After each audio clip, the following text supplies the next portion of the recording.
Lalu dari dalam awan itu terdengarlah suara. Di dalam Injil dia jelas mengatakan, inilah anakku yang kukasihi, kepadanya lah aku berkenan. Dengarkanlah dia. Ini perintah.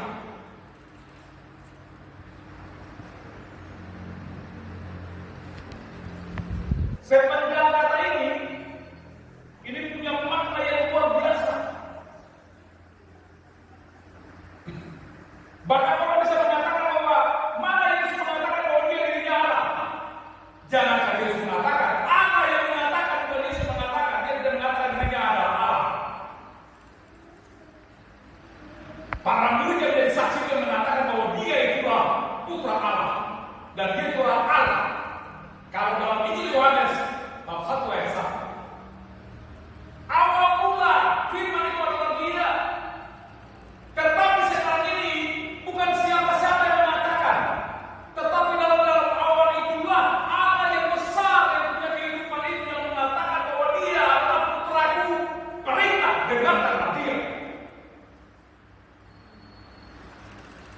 Ini apakah bukan luar biasa? Orang-orang dalam Google segala macam itu menanyakan siapa yang mengatakan bahwa Yesus adalah Allah. Jangankan murid-muridnya sebagai saksi mata yang mengatakan bahwa dia Allah. Hari ini dalam Injil ini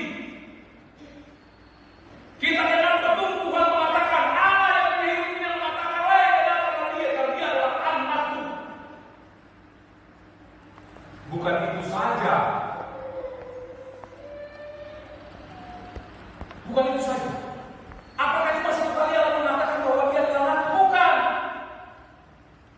Dalam Injil Allah menjelaskan 3 kali. Peristiwa di mana Yesus ditegaskan sebagai anak Allah. Peristiwa yang pertama ketika Yesus dia dibaptis oleh Yohanes Pembaptis. Turunlah Roh Kudus.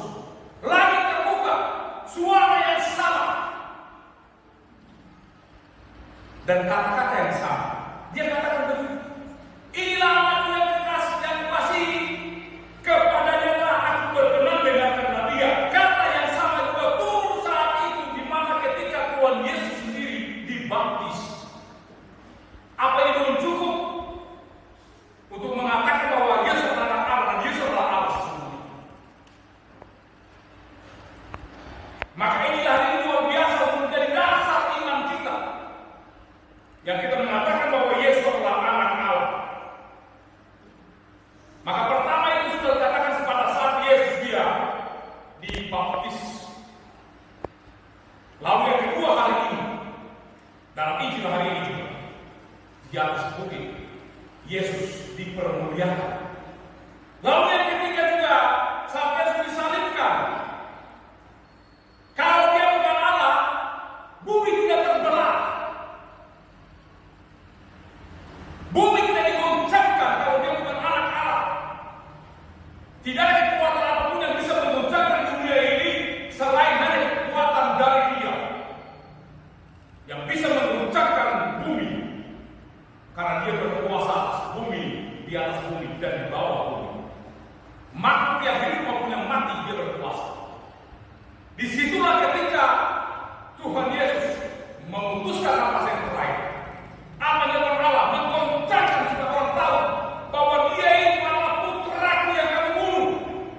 Tetapi itulah justru Allah mengatakan supaya semua dosa-dosa terhapuskan. Tetapi Allah cuma goncang sedikit saja, belum banyak. Dia goncang tak sadarkan orang-orang di situ. Maka kepala panglima saat itu dengan orang-orang atau dia bilang apa? Sungguh betul